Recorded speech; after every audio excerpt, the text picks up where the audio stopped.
Hello everyone, welcome back to our channel stock analysis. तो आज हम पढ़ेंगे Warren Buffett and the interpretation of financial statement book का chapter 45 which is retained earning, Warren secret for getting super rich.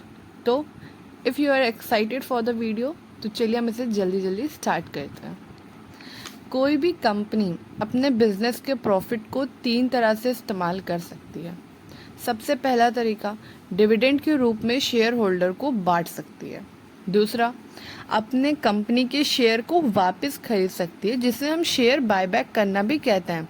इसे हम अपने previous video में भी पढ़ चुके हैं, तो अगर आपको डिटेल वीडियो देखना है तो आप वहाँ से जान सकते हैं।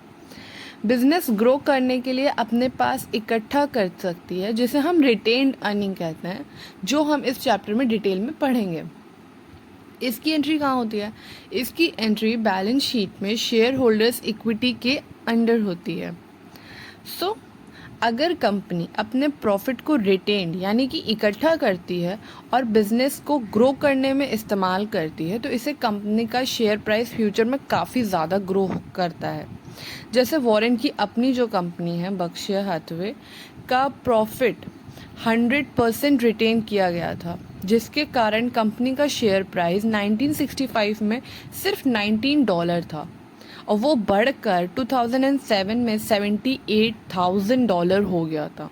2007 में कोका कोला कंपनी का प्रॉफिट 509 करोड़ था, यानी कि 509 करोड़ था, जिसमें से 301 करोड़ कंपनी ने डिविडेंड बांटने में और शेयर बायबैक करने में इस्तेमाल कर लिया। इसके बाद जो 208 करोड़ बचे, कंपनी ने उसे अपनी रिटेन्ड अर्निंग में ऐड कर लिया। अच्छी कंपनी की रिटेन्ड अर्निंग हर साल बढ़ती रहती है, क्योंकि कंपनी अपने प्रॉफिट का कुछ भाग अपनी रिटेन्ड अर्निंग में जोड़ती रहती है। लेकिन अगर कोई ऐसी कंपनी है जिसका प्रॉफिट निगेटिव यानी कि लॉस में है, तो वह लॉस कंपनी की रिटेन्ड अर्निंग से ही माइनस होता है।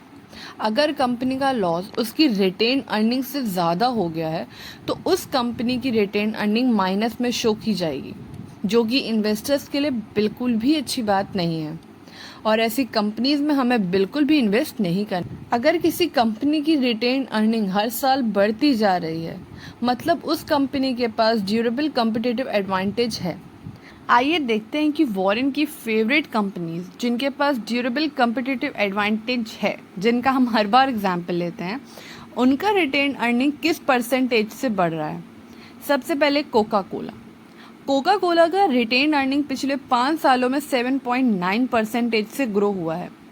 व्रिगली का 10.9, वॉलिंगटन नॉर्दर्न सेंटर फॉर रेलवे का 15.6, एनहाइज़र-बुश का 6.4, वेल्स फार्गो का 14.2 और वॉरेन की अपनी खुद की कंपनी बर्कशायर हैथवे का 23% से ग्रो हुआ है। लेकिन हर बार रिटेन में वृद्धि बढ़ती हुई सेल्स के कारण नहीं होती। जब कंपनीज आपस में मर्ज होती हैं या फिर कोई कंपनी किसी और दूसरी कंपनी का अधिग्रहण यानी कि एक्विजिशन करती है, तब भी दोनों कंपनीज को रिटेन अर्निंग में आपस में जब वो ऐड होती हैं तो बढ़ जाती हैं। उदाहरण के लिए प्रॉक्टर एंड गैम्बल ने 2005 में जिलेक्ट कंपनी के साथ मर्ज किया था, जिसके कारण प्रॉक्टर एंड गैम्बल का रिटेन अर्निंग 1300 करोड़ से बढ़कर 3100 करोड़ हो गया था।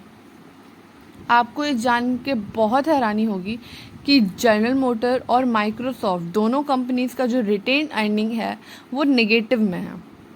लेकिन जो जनरल मोटर है उसका जो निगेटिव रिटेन अर्निंग है वो उसके लॉस के कारण है, जबकि माइक्रोसॉफ्ट की निगेटिव रिटेन अर्निंग इस कारण से है क्योंकि हर साल प्रॉफिट इतना ज़्यादा है कि उनको अपने प्रॉफिट को रिटेन करने की ज़रूरत ही नहीं है।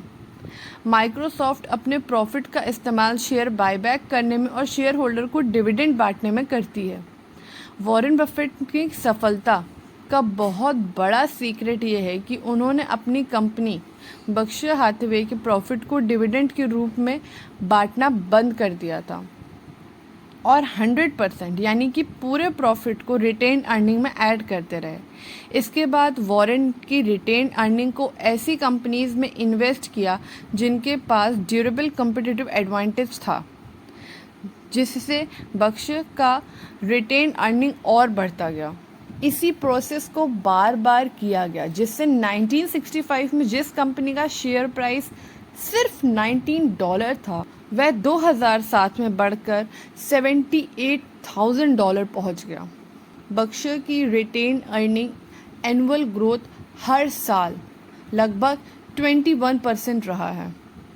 इसीलिए वॉरेन ने कहा है कि अगर आप ऐसी कंपनी में इन्वेस्ट करते हैं जिनकी रिटेन अर्निंग कंसिस्टेंटली बढ़ती जा रही है, इसका मतलब कि आप आने वाले कुछ सालों में बहुत रिच होने वाले हैं। तो अगर आपको हमारा वीडियो अच्छा लगा और आपने कुछ नया जाना हो तो please like, share and subscribe to our channel. और तब तक के लिए थैंक्स फॉर वॉचिंग। जय हिंद, जय भारत।